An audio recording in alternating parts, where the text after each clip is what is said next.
Good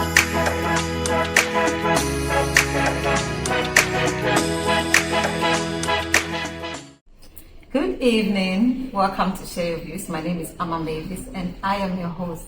This week is Safety Week, so we have decided to tackle a topic that has been bothering Ghanaians for some time now, that is the fire outbreak. These days we keep hearing of fire outbreaks and then we decided that it's high time we talked about it.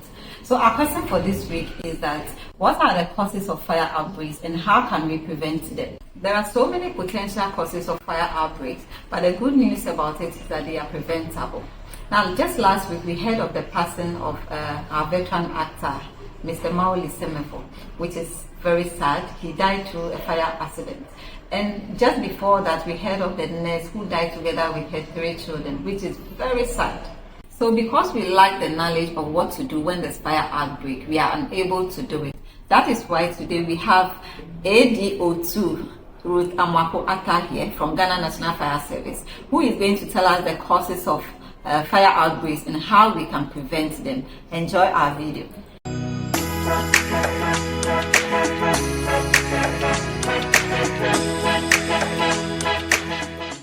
Hello, my name is ADO2 Amwako Atta. As we celebrate this year's Safety Week, I would like to take a few moments to educate us and also to remind us of some safety tips, things we need to know about fire, and also things we need to know to prevent fire. So what do we do to keep fire in burning? So fire needs 3 things. That's the fire triangle: oxygen, fuel, and heat to continue burning. So once you take out one, then it means the fire will go off automatically. You get it? For example, you have a lot of things on the floor burning, and once you starve the fire, that's remove the combustible materials from the fire, you won't get anything to burn again, and therefore the fire goes. Sometimes too, when the fire has heated up, once you pour water on it, it goes off. So anytime you take one element of fire from it, you put off the fire. Please do we get it? Great. Now, as we celebrate the Safety Week, okay, what are some of the safety measures to put in place in our homes? When we come to our homes, when we come to our kitchens, when we come to our living rooms, the cars that we use, what are the things to do to prevent fire? You see, fire is a good master, at the same time a very bad master. We use fire to cook, we eat, we use fire.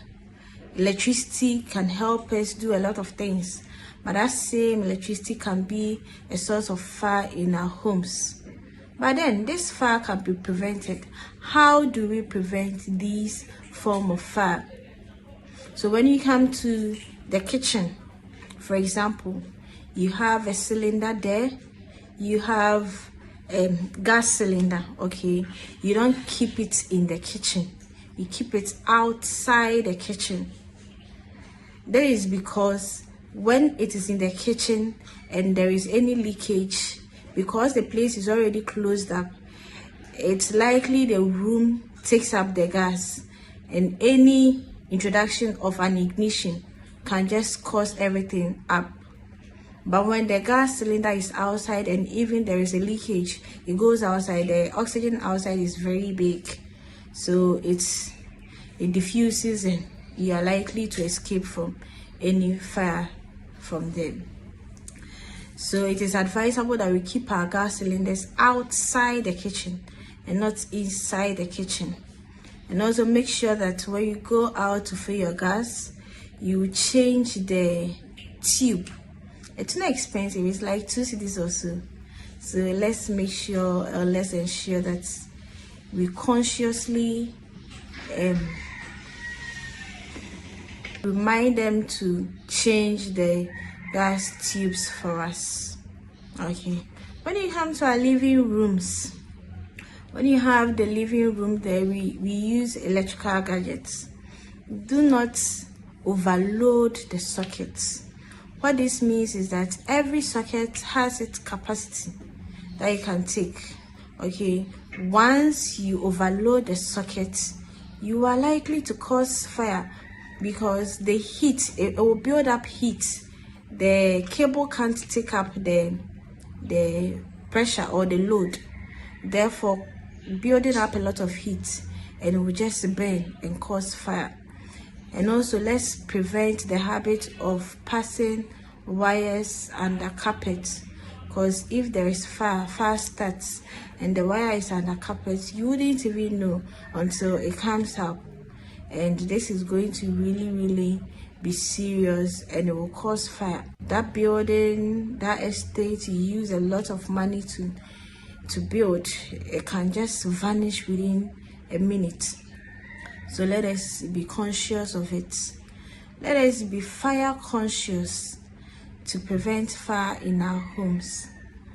And also, even our homes, we are not supposed to keep a lot of things there. When you have boxes of blenders, boxes of rice cookers, let us not keep them there, as these will contribute or increase the combustible materials in our homes. So let us dispose all these things out so that it will reduce the possibility of fire spread when there is fire. Now, it is important to note that we need extinguishers in our homes. We need extinguishers in our homes so that in case there is fire, it might not even be your house, it might be an adjoining house. In case there is fire, you quickly go and use the extinguisher. And also, we should note that extinguishers are used at fire's incipient or initial stage. This is the extinguisher I have in my car, so that is what I'm showing to you. This is the powder. We have types of extinguishers. When I get the time, I would also talk about the types of extinguishers and when to use what type of extinguisher.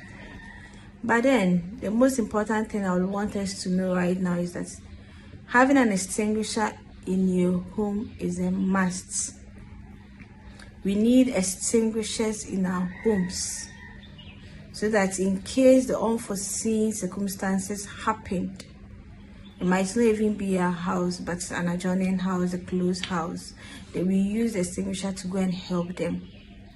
So it is important to install an extinguisher in your house.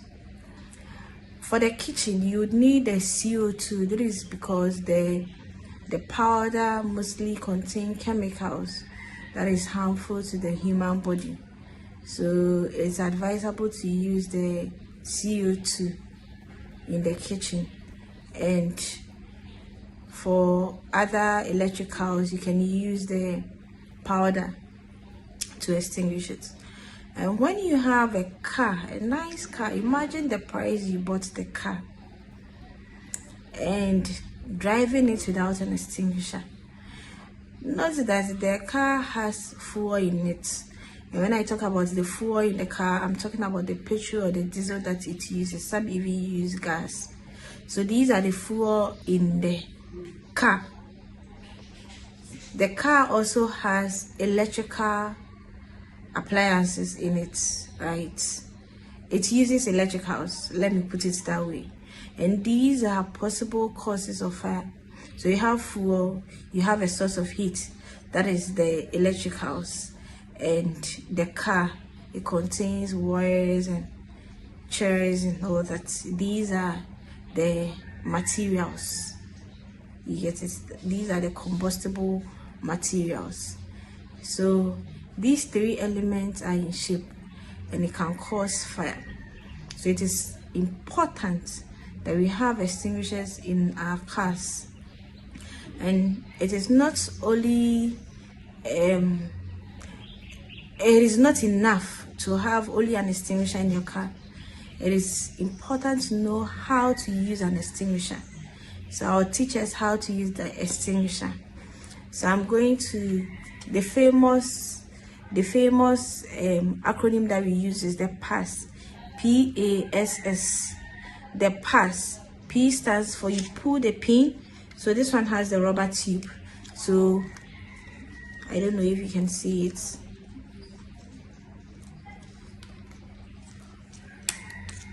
So you pull the pin. So it has a pin in it. So it has the pin in it. So the P stands for you pull the pin. After pulling the pin, you aim the A, PA. You aim at the seat of the fire. So when there is fire, you aim at the seat of it. Then the other S, PAS. The S is to squeeze it. Once you squeeze, then the other S is to sweep the extinguisher on the fire. So that is how to use the extinguisher. If you don't know how to use it, you can just go by the acronym PASS, PASS, and that is how to use the extinguisher. Thank you very much, and stay safe out there, because fire is a good master at the same time a bad master. Please protect yourselves and stay safe. Bye. Now we've talked about the things to do to prevent fire. The next thing to talk about is when there is fire, what do you actually do? So the first thing to do is, I already told you that the extinguisher is only used at fire's initial or the incipient stage. You don't use it when the fire is out of hand. No, it's like a first aid. So you use it when the fire just started and you've seen that the fire just started. That's when you can use the extinguisher. Okay. Then when there is fire, you're having fire in your house, the first thing to do is to get out of the building. So you go outside the building, then you try turning it off. Then you call 192. You don't try turning it off, and when you see that it is out of control, that is when you call 192. So you try, when you're in a building, you go outside the building, then you call 192. 192, this. Then you try turning it off. You get it? You can be trying to put it off whilst someone else will be assisting you call the fire service. I mentioned 192. That is our call number, in case you didn't know. So our call number is 192 or 112. The 112 is an emergency number to everyone. So any emergency at all, you can call. So all the securities, that's a number for all of us. It's an emergency number. But the 192 goes straight to fire service number. But then it's also important to know the call number of the station close by. So you stay in Kaswa, it's important to know the call number of the station in Kaswa. Because when you call the 192, it goes to our the national. And the national will now send it to the appropriate station close to you. It all takes time. The response time will be delayed. So if you have the opportunity, get the number of the station close by. You are staying in Kaswa, get their number. You are staying close to Budumbam, get their number. So wherever you are staying, you get the closest fire station's number close to you. Thank you. So I hope we've all learned one or two lessons from this particular episode. We are all bound to die one day, but definitely not through fire accidents. Stay safe until then. Bye.